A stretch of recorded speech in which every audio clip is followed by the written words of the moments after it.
Welcome to Saltwater Reasonings. In this episode, I'm in conversation with Joyanne De Four-Babb, scholar and research director at the University of Belize. Joyanne is co-editor of the recently published volume, Visual Methodologies and Methods for Caribbean Research. This book takes seriously a simple but often resisted premise that the specifics of life in the Caribbean matter for how knowledge is observed, documented, and transmitted.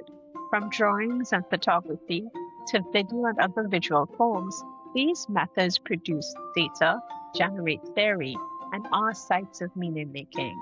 Together, Joyanne and I reflect on what it means to enact epistemic freedom through research practice.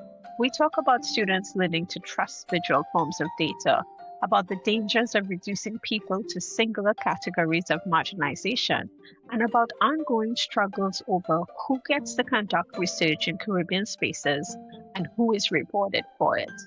This is a conversation about method, but also about power, institutions, and responsibilities.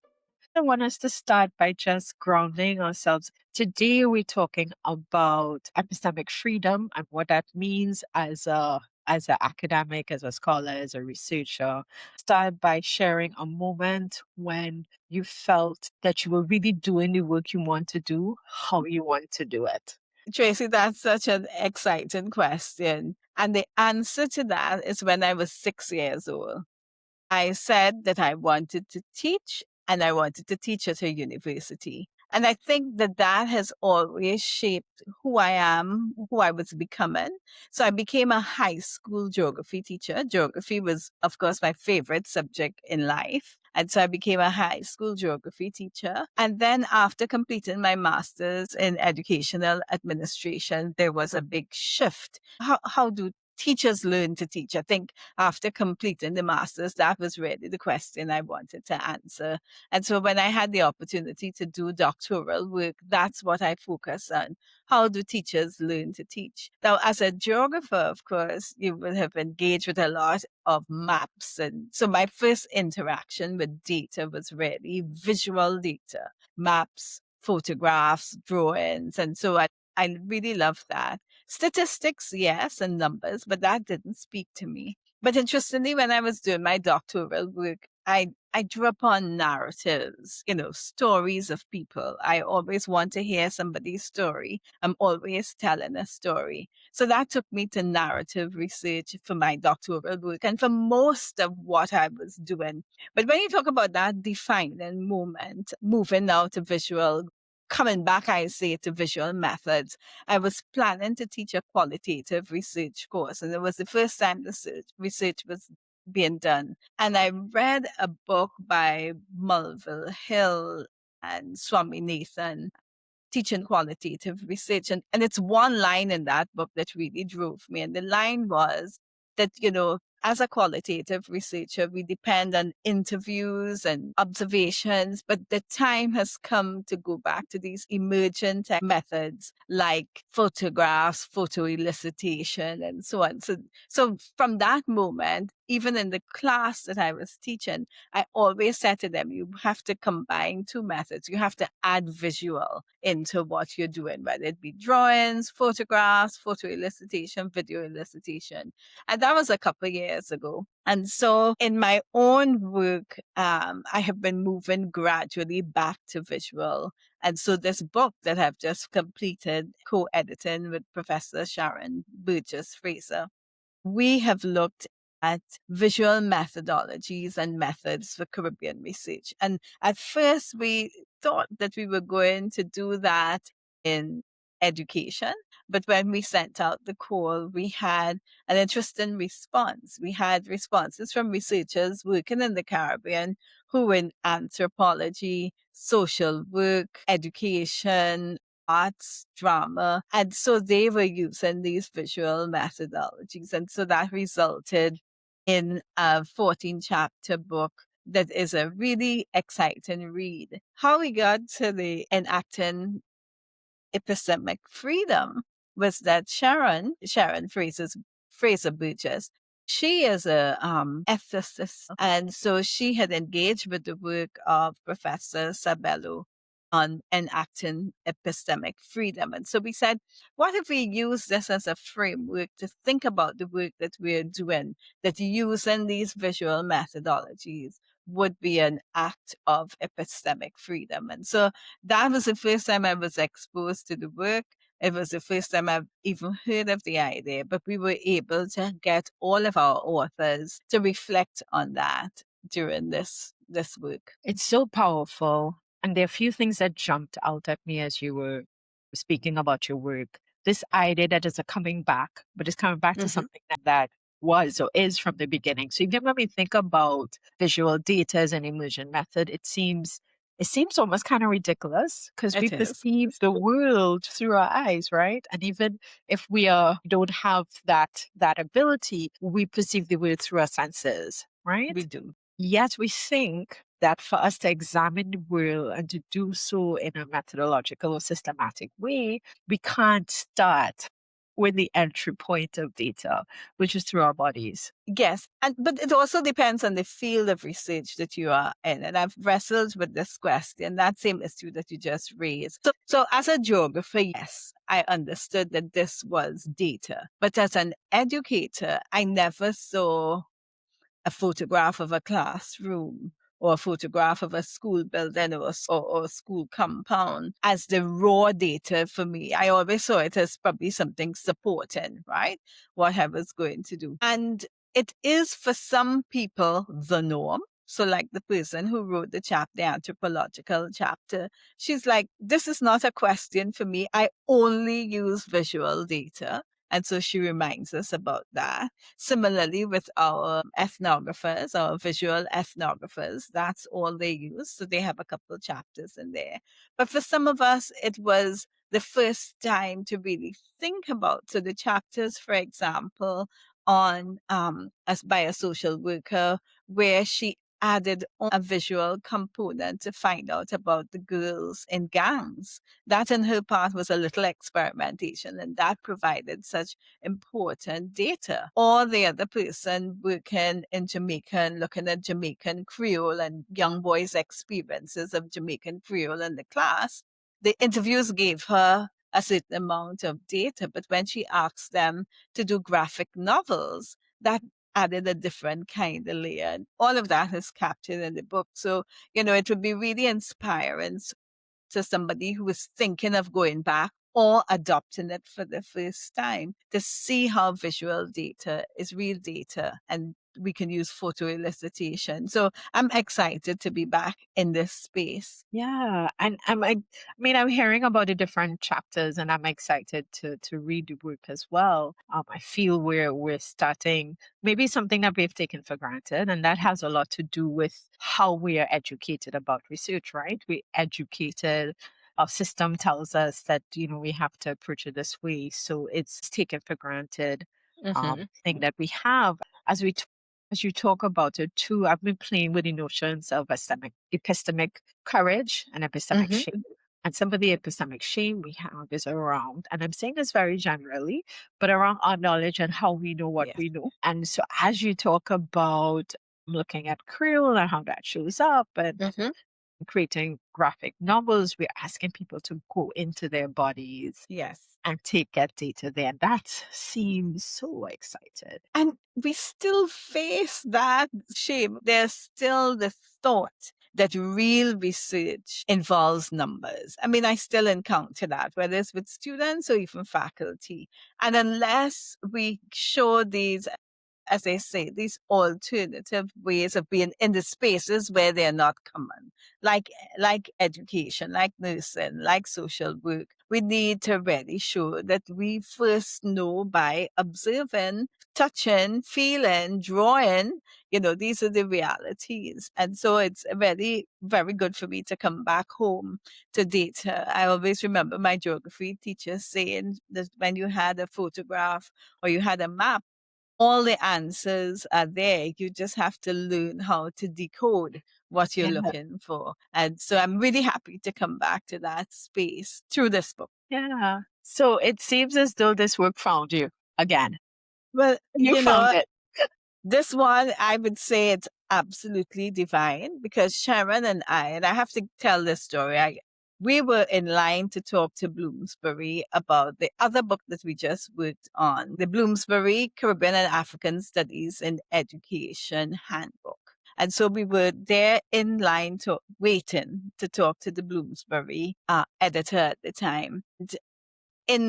This happened within 2 minutes that I saw something, it triggered that same story that I told about moving to emergent methods. And I said, Sharon, why don't we, when we go to talk to him, pitch this book about visual methodologies in the Caribbean? Because I was looking around, I think we were at the bookstore, it was at the American Education Research AERA conference. And so you're looking at all these books, and I suppose what I saw was missing was Caribbean stuff as well as visual. And so we made that connection right away. And Sharon was like, yes, let's do this. We pitched it to him. He loved it.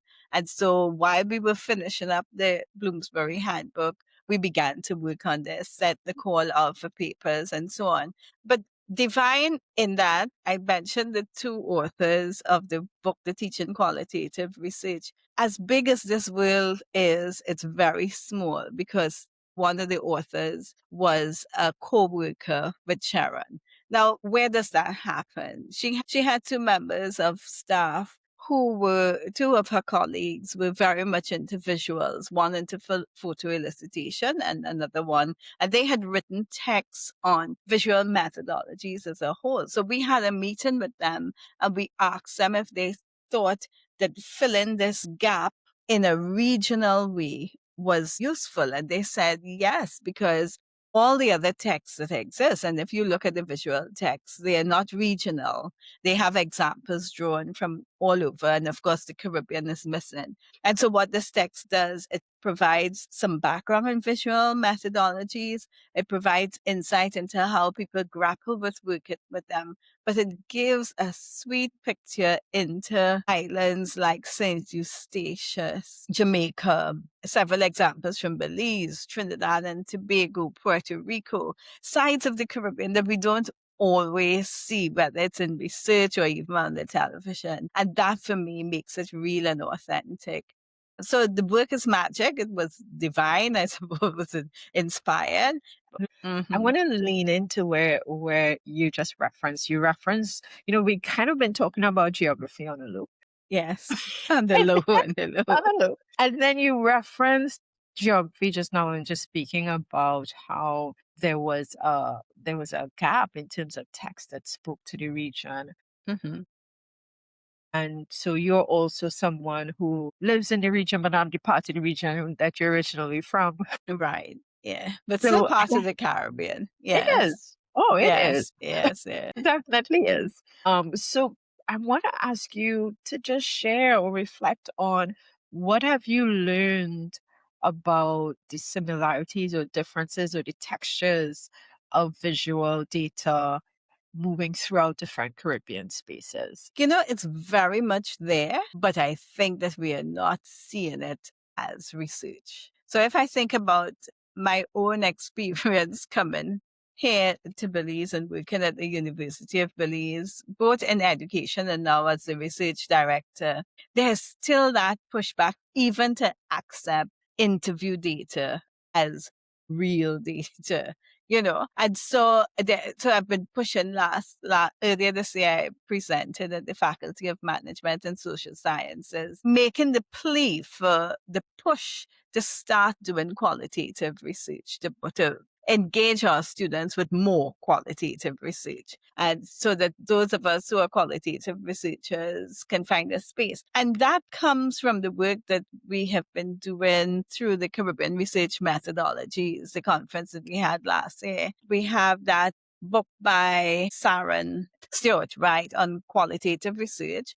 And then we had the Affirming Methodologies with Camille and that team. And so I think of this work as one that it's following on, that we're building this conversation around qualitative research in the Caribbean. And that is a conversation. We just need to speak a little louder because a lot of us are engaged in qualitative research. And so it's making that idea stretch from the spaces where it's quite common. I suppose in your institution, you do have a group of qualitative researchers, to institutions like mine that are much younger, 25 years, that are still evolving in terms of what we are. I mean, we're still very much building our research culture. So you're building a research culture, you're changing an idea that it's not only statistics that make it research. And we're introducing now that other aspect of qualitative research, which are all our visual methodologies. And you're in Belize, you touched on it a little bit. And when I think about Belize, I visited Belize a couple of times. There's a rich cultural history. I mean, we find out in all of the Caribbean territories, but there's a richness in terms of artifacts. Yes. That carry data. You know, it might be a young institution, but it's an institution in a place with a long history around For sure. artifacts and around archaeology. How have you seen that playing into openness to accept to explore those kind of data that are literally all over Belize? The chapter by the Belizean archaeologists in the book certainly speaks more to that, in terms of Belize having this long tradition of Mayan artifacts. And Yeah. so a lot of that kind of research has been going on for a long time, probably in ways that is not happening in other Caribbean countries. The challenge there, though, is that who is doing the research and who is getting rewarded for that research? A lot of that research is being done not by local anthropologists Yeah. and archaeologists, but by external persons. And we know that that is a Caribbean issue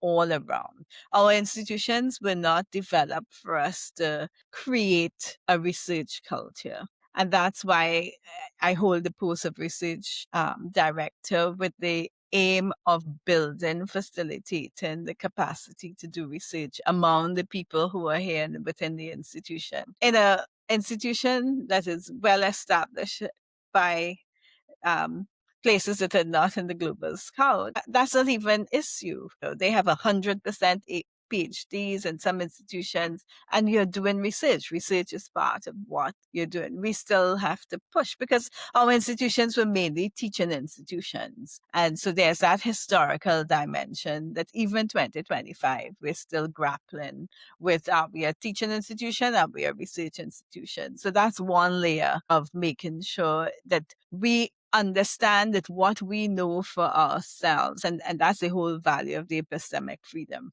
right? What we know for ourselves is worth it. It's worth publishing, it's worth researching, and we should be doing that research for ourselves and telling those stories in the way that we should. I come back to the book. I think those 14 chapters, you can hold this and say, wow, this is the variety of the research that is happening in this region. I didn't know that before I set out. Yeah. In that kind of concrete way. So if you have a research methods course, for example, and you want your students to understand what kind of research is happening in the Caribbean outside of your particular field, this will be an excellent resource for that. It feels like a naming and also a reclamation as well, because we have colonial legacies here, or an afterlife of colonialism that impacts how we treat with our work. Because I mean, you said it just now, and it really struck me. Like when it comes to archaeology, I don't think about Belizeans. Yes, exactly. That's without you even knowing. And each of the chapters captures, Sharon and I were preparing the various drafts, how it comes when you're coming down to the end, back and forth with the editor. And we had the opportunity to read the chapters over and over.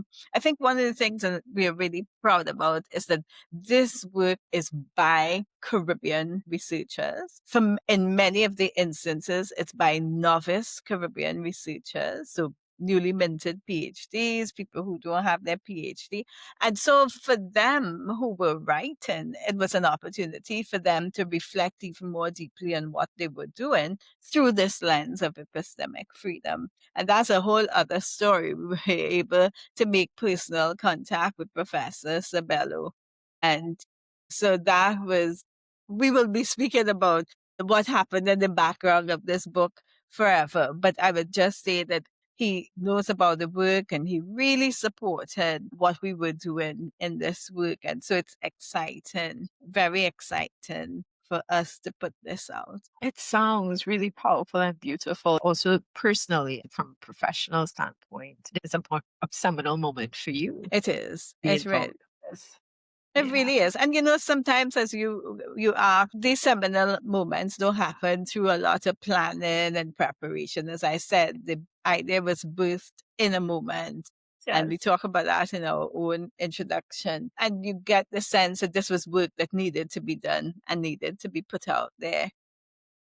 So before we started recording, we were doing our check-in and we were talking about how, things are happening and it might seem like all over the place, this, that, but then it comes together beautifully to contribute to you doing the research that you're supposed to be doing, how you're doing it. How does this moment reflect that?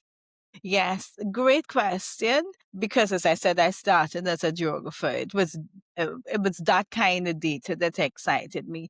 But I got, and I wouldn't say distracted. I mean, I love interview data. Loved interviewing teachers. I've interviewed female priests, the first set of female priests, Anglican priests in Trinidad. I have a publication on that. Retired business. So I've always used that interviews and words as to understand how people were being and becoming. But coming back to this work, it's on so many levels. It's about one of the chapters I co-wrote with two of my students, and it was really novices embracing drawings as a method of data. And I don't think before this that I really ever stopped to remember that drawings, photographs, videos are data. And so what this will do is really help those who are thinking about it or probably who haven't even thought about it to think about adding that visual dimension to their research. And so that is, full circle. My geography teacher would be very happy. But it also broadens who I am as a qualitative researcher. It sets me even more squarely in the field of qualitative research. I saw 6-year-old Joyanne. She's still here. She's very much here, excited about being a teacher, being about working at a university. It was clear then, and it has always been the driving force. Can I ask you a little bit about drawing? Like you mentioned that you have co-written this chapter with your students, which is always a powerful, meaningful things to do. I want to ask about drawing and what did you learn about drawing as a means of collecting visual data? And what does it make visible that is otherwise invisible? So the two students that I worked with, I taught the course Research Methods in Education. And remember, I said that I was motivated by that point to encourage the students to adopt a visual. And these two really went, I wouldn't say overboard, but they did go overboard in that they got really sucked into using drawings with children. Both of them did separate research projects on what were the experiences. I think in one case, the little 6 and 7-year-olds had during COVID, and then when they came back out of school. So one person had the students do 2 drawings. And so they were able to really grasp through the students' drawings, insights into the experiences of COVID that an interview couldn't get from these 6 and 7-year-olds. And so we write about the experience of embracing drawings. Like one student said, he always liked art, so it was very natural for him to go to. And the other one said she really struggled to think about how to get data from these children. And so that's what we write about, this experience of embracing as novice researchers, the use of drawings for data collection among Caribbean children. When I think about drawings and I think about how I learned, so I now have to go back to my life as a geography student. That is where I learned to draw cross sections, see a photograph, and I'm not by any means a good artist at all, but you had to extract, and I remember you do things like the drawing of a coastline, or we always had to engage. I mean, I did geography a long time ago, where you were, and I had a really good teacher, Miss Pat Rudell. I will name her because she was excellent, and she was very thorough about it in terms of, how you learn the skill. And then I did both geology and geography. I did geology and geography in Mona. And so again, it was still using cross sections and sections, drawing what you saw. Interestingly, I suppose I have to stop and ask myself, so how come when you became a researcher, you didn't think about using drawings? I really didn't. I was, as I said, swept up with using words as data. But drawings are very useful because it's my interpretation of what I'm seeing, but I'm seeing it from something. Like I'm looking through my window, I see a coconut tree. There are things that I'm seeing that I will capture in my drawing, but there are also things that I will miss. And so, yeah, drawings are data. Yes. And it gives you the data set that you could go back to and see different things. Those things Definitely. you didn't see. Like in my art practice, I marvel, I create something, and then I was like, oh. So that tapping into the subconscious and the things that come up, it becomes almost like this compass. It takes me in directions that I did not even know That were that exactly were available. Yes. And I'm thinking about the paper on the drawings with the girls in gangs. Unfortunately, in the chapter, we couldn't include the color images just because of the publication. But her work is available, so anybody seeing it would be able to go back to it. But some really powerful images on why they went into gangs, capturing things of their background and in ways that, as you say, words wouldn't convey, but that person's drawing did. And so it's a starting point. The drawing really is a starting point because you can use the drawings to support interviews. You can use the drawings with a large group of people to say, what do you see? Because everybody, as you know, in art, everybody sees something else. And sometimes what they see is not even what the artist intended. So, yeah. Right. Ooh. So that is taking me down some rabbit holes as I think about it as well. So this idea of just using it to understand social problems and unpack social Exactly. problem empowerment aspect of asking someone to use their tool to analyze Yes. a social problem as opposed to your tool, which would be an interview guide or Sure. or a survey, but you're asking them to tap into their tool. And the chapter that really captures that is the one on the colonial methodologies, a journey into inner city youth graphic novels. Yeah. And so the graphic novels are them depicting how they felt in classrooms when they used Jamaican Creole. The images that are included are really powerful. I mean, those are talking points by themselves in terms of what the graphic novels engage. Yeah.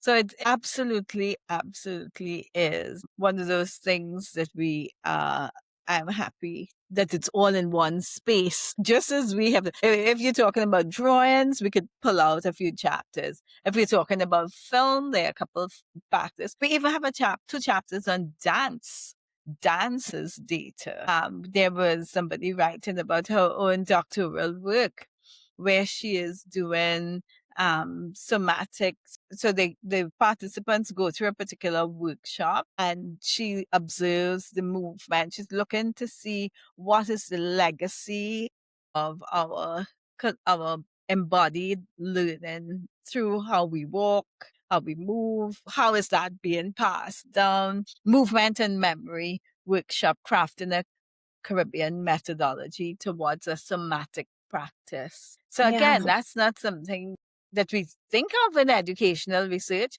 but having read that chapter, I can begin, what are the kinds of movements that students make in classrooms, right? Putting your hand up, I don't know if you know this one. Mother may I? All the various things that we yes, exactly. The different the different physics. Where do these things come from? Cross your Yeah. hands, put your fingers on your lips. And I have been through many Caribbean classrooms to see those as repeated practice. So as an educator, because I come back to education, I can now imagine a project on physical movement and messages in classrooms. You know, what are the physical things that teachers do or students do, what games they play. And so that's what that chapter did for me. It really made me think about educational research and being embodied in our physical movement. And you said Yeah, that, and I just thought about that there is a vocabulary of movements. And I think now about how that vocabulary is connected to our post-colonial experience. Because I'm exactly. recalling my primary school days. That was a long time ago. Mine was But fold your hands on your lips, John. I'm thinking about how so much, and I haven't thought about it until now, at least consciously, about how that limited vocabulary of movement, yeah. how it teaches you to make yourself small and not take up Sit, space. put your hands together, hands on your desk, whatever, you know, and it would be interesting to go in and see how those physical movements are being used to silence our students. There's also a chapter in there where a linguist talks about language research and that when linguistics tend to remove the visual element of language, whether it be hand signals, gestures, whatever, and so he argues for reinstating or adding that visual element for us to really understand the meaning that is being done in our language. I mean, Especially for us, because we are also very expressive. very people. expressive. But But you know, there sometimes we say it's small, small. So you know, there are little things that you add that make the word. Even if somebody is not understanding the words of what you're saying, some other meaning is conveyed. And so I could well imagine in a research methods class, this certainly at the least level would be a point for discussion of how visual methods are being used in Caribbean research. think about all of the possibilities that are being opened when we honor visual storytelling Yes. and what it has to add to scholarship, the new levels or layers that it Mhm. invites us to unpack. And it's maybe this is a connection from the movement, right? Because so much of this is about staying in place. And it feels as though this text is really encouraging us to not ask permission. I mean, that's what Enacting epistemic freedom is about, is to not ask permission, to be bold and actually be open to all that visual storytelling has to show us. And that is so true, especially in 2025, when we have so many images around us. You know, we have all those photographs. All of us have a phone. We're capturing data using photographs. And so one of the chapters, which is by two Belizean authors, talks about participatory mapping. And they also hint at in this age of AI, what is happening with our images and what we're recording. So, you know, that's one of the last chapters before the sort of concluding chapter, which just puts it all in perspective in terms of AI and how AI could be changed in images. And even as we speak, we're seeing how AI imagery and film, even using us, even using our images and putting in different words. I mean, it's very scary. So we really will not know what is real from unreal. And so we have to be careful around even that. Yeah. When I think about AI and imagery, sometimes I think it has really taken away our ability to hold imperfection and incompleteness. I think about that and I'm by no means an archaeologist, but when I think about some of that artwork, so much artwork is unfinished. Like when you go to museums, and the beauty of it is it's the fact that it is unfinished. And Yes. in being unfinished also invites imagination. It invites you to finish it as well. Mhm. complete it. There's ways to put something very quickly into an image, and you feed that into AI, and they generate something that represent, oh yes, that kind of looks what I want. That complexity, so Yeah. it's how do we then teach our researchers that if you're using those visual methodologies to honor the true forms like film and all the ones that we have mentioned, the drawings and so, but if you're embracing AI, because a lot of researchers are embracing AI, then we need to be clear about what we expect from our researchers doing that. Yeah. I wonder if we could touch a little bit on ethics and visual methods. And what do you think are some of the important considerations, ethical considerations when it comes to using visual data? Yeah. So it was very interesting in producing a book on visual methodologies. The stop that we had, of course, was the publisher Bloomsbury own ethical guidelines about what images can be included. So the images that were included were images that we got permission from the persons who had generated the images. So all the ones included were there. And like the one woman in gangs, you could well imagine the confidentiality and access and everything. So that chapter doesn't have any of those images included. And so we have to honor, and we honored that very, very rigorously, that the images that were included had to be approved for use in this text. So that is beyond the approval that they were given them when they first did the work to be included, because at the end of the day, the images capture some of who the authors of those images are. Yeah. And so when you're using images, you have to be very mindful to get permissions, especially if you're going to use that data to write or to publish and so in the same way in an interview where you get that informed consent about the use of their words in the publication and future presentations. I think that needs to be clear when you're collecting images being used by the authors. Speaking about it here in the context of the book and the publisher, and I think it's important not to romanticize the use of visual methods, because like with all methods, there are places where you run into murkiness, discomfort. So I remember I did photo voice for my doctoral research, and I was working with young people who were HIV positive, and we mounted a exhibition that really looked at disclosure and how they understood disclosure, and disclosure of your HIV status being this negotiated process that happens over time and not being one.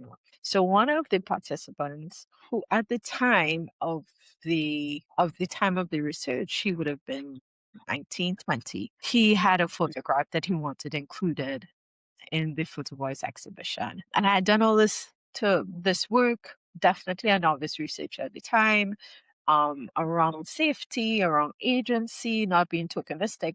And I went to my committee and they said, no, I couldn't use a photograph. But here was an adult saying, I want my photograph. This is important to me. It's explaining why it's important to me. And here is my committee saying it's unethical and it's a danger to him. And he's saying, but I don't feel it's not a danger. But he at 19, yes, wouldn't feel And he's as an a adult. danger. He's an But adult. he's an adult. Yeah. And he is saying, so sometimes I think it's so, and we can talk a little bit about what are some of the things that young researchers need to do, because we want to encourage researchers to use visual methods. I mean, for me, that was an important lesson around, how you contract with people. I have some colleagues who don't like the word participatory. They prefer the word collaborative. Exactly. You always have words like that. Yes. Yeah. Yeah. There are limits to what you can do. And I always remember having to go back to him and tell them, two of them, both adults at the time, that remember all this agency I said that you had? You My have committee said you have it. And those are the challenges that you face when you have IRBs, like Anna from CRM and her work on Lyman and Old talks about that in her doctoral research on the challenges that she had negotiating those ethical, because somebody outside of our understanding will always want to say no. There is that need for us as visual researchers to ensure that we protect our participants, our informers, and to remind them that, in 20 years, this may not, we see it every day that somebody pulls an image, pulls a picture, pulls some film of something that you said. And we could never really know, right? Long term, what the impact will be. Yes, I understand that closely. But the people, I was going to say there's a way that I think I could negotiate that now. yes. But at that time, so how would you negotiate it now? I think now I would make a case for it. I would push back. I would push back. And get an explicit consent from the person that goes Yes. goes beyond your informed consent. Yes. I'm also thinking about how we were socialized in the education system as well, right? Exactly. I mean, I talk about hands on the lips, that being something in primary school, but it continues in secondary school and it definitely continues into higher education. When I reflect on it, I did not even think to push back, because pushing back, I would say 12 years ago, pushing back just wasn't a thing. And your organization, the culture of the organization. But Anna Fernandez is her surname. Yes. On her work, her doctoral thesis, really very well written, publicly available on Lyman and Old Talk. She is Caribbean, living, as she did her work in New Zealand. She really explained that so well, and I think she has a couple of published documents on it too, on how she pushed back. Because the only way for us to get forward is to push back. And I think visual methodologies, as we say in the book, is a way of pushing back in terms of what we know. We have a really wonderful concluding chapter. It reads like a conclusion, because at the end we felt, after we had told these brilliant stories, we needed a conclusion. But Sharon and I didn't want to write the conclusion. And so we got two of our colleagues to read all the chapters and so to write on how they saw this work. And so it really does a good job in bringing all of that, and how each chapter, what I like is that they reflect on how each chapter engage in epistemic freedom. So I've had Camille on, and so we've talked about Living and Old Talk, and we've referenced Anna's work as well. And she talks a lot about being in New Zealand, having the experience of the Maori culture there, and how that pushback. So they had that, and then Anna also had Camille. I did my doctoral work in New Zealand. My pushback was to use stories. I was engaging in that epistemic freedom, because here I was saying that I am going to gather all these stories from 29 teachers on how they learn to teach without teacher education. Because at that time, in the late 90s, early 2000s, that would not have been considered research in our space in the Caribbean. If I had projected that proposal, somebody would have laughed me out of the room at that time, right? What is this? This is not research. And so for me, I was in New Zealand at the time when Linda Tway-Smith had just brought out her book on decolonizing methodology. So that really shaped my thinking. I could still remember it was a cohort of us with a new program having those kinds of conversations. I was in class with a very activist Maori at the time. And so those were conversations that we had on a daily basis. And being away from, there's something about being away from the Caribbean that allows you to see certain things in a different light, really enabled me to make sense of some of those steps that I needed to decolonize my own experience, to reflect much more deeply about the kind of schooling that I had had. And, sometimes the pushback is a quiet, gentle pushback, not always a loud and aggressive. And it really is a pushback in terms of us decolonizing practices. I'm not saying throughout everything, but we need to question why we have it, why do we have it? Why do we practice this particular way? Why do we do, if you go into a classroom somewhere in Trinidad, somebody is doing hands up, hands out, hands down, fingers on your lips. It's still happening.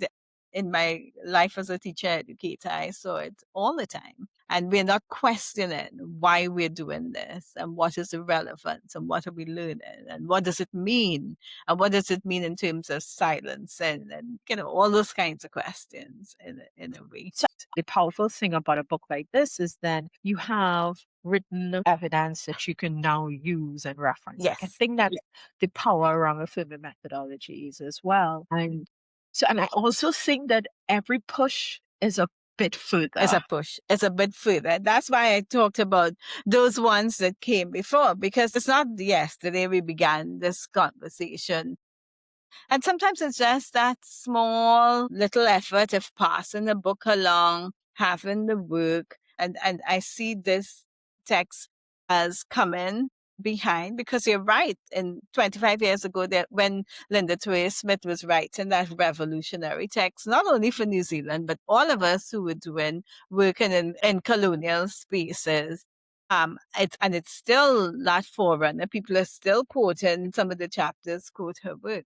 Now you have the Saran Smith edited text, the affirming methodologies edited text, and ours. They had even more voices. So and that's what I love about doing an edited volume. It's not just my say; it's all these other voices that are here, that are in some cases now starting their research journey and others reflecting. And it's a space in which somebody could get some inspiration. So yes.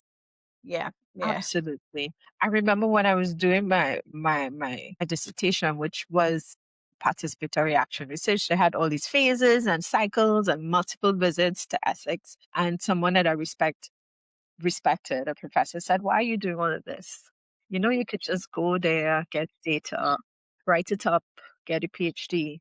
And I remember feeling a little bit shut down by that. But I'm so grateful that you did it. That I did all of that, because it has contributed to me giving myself full permission and more to do the work that I want to do. Yeah, so that every little push is a nudge. In creating the volume, we reached out, literally send the email to the person you don't know. In the case of Professor Sabello, who wrote the text, in the case of some of the well-known authors in the field of visual research, and they reviewed. Yeah. And provided feedback. So there's a backstory behind the backstory of who is involved in the text. And I think that I tell students when I'm doing research, when, encouraging them to do research, it's like building a step, right? And so you come in and you add your little step on those who went before, and somebody else will come and add a step onto yours. And so it's not about changing anything major. It's about just doing that little bit. I don't think that when the Mayans were building those pyramids, or the Egyptians were building their pyramids, that they would, however many generations, be still here to engage us in thought about why they built it, how they used it. I don't think that was on their mind when they were building it. They were just building it, They were just still here. They were just doing their work. And that is intriguing. So that's the kind of thinking behind the work. On a totally different note, in terms of engaging novice researchers, because our research culture is not as developed as we could be, right? For reasons that we've discussed. the work gave us the opportunity to work with a lot of novice researchers and novice writers. And so our approach was quite different in terms of the call for papers. And then we did a lot of one-on-one sessions with Zoom to help authors move, because we're dealing with epistemic freedom, but you're also dealing with how do I write my work up as visual methodologists. And so we had several one-on-one sessions. And then we also had a planned session with Professor Sabello. And unfortunately, he fell ill that day, but he had provided us with some reading material. So we had a lot of that kind of engagement, almost like a mini class on researchers. And so they had the opportunity to talk to each other. And so there is a whole building behind that. And we hope that once it's out, that we will do something online and have each of those authors talk about how their process, and what they learn. And so it's so much more than just the physical book. There's a living dimension, which I suppose happens in every book, but it was very special for us to engage in here. Yeah. I'm thankful that you brought in that part as well. And it feels as though it's keeping in the ethos of what you do as an educator, what you do in your co-editor, so that the book is not just this thing that we put out there, but it is a process that's also reflective of how we approach the work. And that is important. That's enacting. It is so much so that I am now inspired. There's a third call out. This one is on gangs, which is a huge issue, but looking at a mental health perspective on gangs. And so that's inspired me to work with two other new co-authors who are new to the process, and we'll engage in the same sort of work. Yeah. As we close, I want to ask you, what still feels risky or unfinished about this work, about using visual methods? What still feels risky or radical? I think the biggest, well, I don't know if it's risky or radical, but the biggest risk is that we still need to convey the message that this is valuable research. I don't think that there are enough people out there. So we're building the momentum. I think that is important. What's risky is that we only use the images when we have populations that may be vulnerable. So it only becomes used with a certain group of people, and not mainstream. But we start where we must. And if visual methods are a good way for us to get stories from vulnerable groups, but then we're going to use it, whether those vulnerable groups are children, boys who talk Creole in class and get pushed back for that. Then we continue to tell those stories because it's still valuable research. To me, it also feels dangerous when we think that vulnerability only looks one way. Yeah. Okay. Yeah. That vulnerability could look so many. Like we're all vulnerable in different ways. Everybody is vulnerable. And I think that's what the visual does do. And that's probably why people shy away. There's one chapter, I'm trying to mention all, but there's one chapter in which a young lady from the Netherlands, but in St. Eustatius, went back to do film. She had her school children make a film about what it meant to be from that island. And they're conflicted because they're both Netherlands. It's not an independent country, and the island. And so she tells that story about the Caribbeanness of the individuals, but yet this Netherlands background. And I think that what film helps, and there's another one on filmmakers in Grenada and Puerto Rico who also talk about that visual ethnography. And so it's vulnerability of who we are, but also that nuance, understanding, and complexity about who we are. There's one more in which she's not an educator, she's a librarian, and she talks about using film to convey her own experience about being Garifuna and being queer. And so how she used those films to tell the stories. So we need those tools. And again, I tell you, each one is a gem because the authors expose their vulnerability, and that should encourage other researchers who are coming to know that doing research is risky business. It is. It's It is very risky business. business. And you have to know the risk, but still engage. Yeah. And also to remember that, we're multidimensional as well. So we're not, and I don't think any group who is quote unquote marginalized is only marginalized. There's so many aspects of identity. And I find that to be powerful about visual storytelling as well. Because even if the entry point is to look at a particular vulnerability, when we give people cameras, when we take photographs, when we do drawing, we then see into the whole person and all of the nuanced parts of being. So that I might be someone living with HIV, and I'm also someone who has a partner or want to be partnered. I'm also someone who has aspiration. I'm also making my way in the struggle of being human, which is all about, which is a lot of work.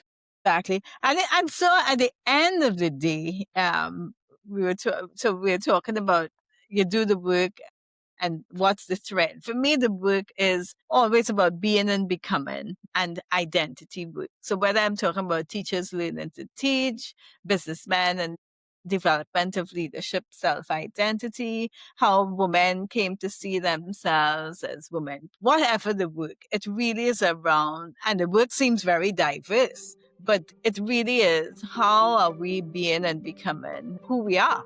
And that's complex. So it really is work that I hope others are encouraged to take up. I hope you use it in your own classrooms. Yeah, I would love to have an. As this conversation closes, what remains clear is that epistemic freedom is not abstract. It is enacted through choices, what we recognize as data, who we invite into research processes, how we frame vulnerability, and whether our institutions are structured to sustain local knowledge production.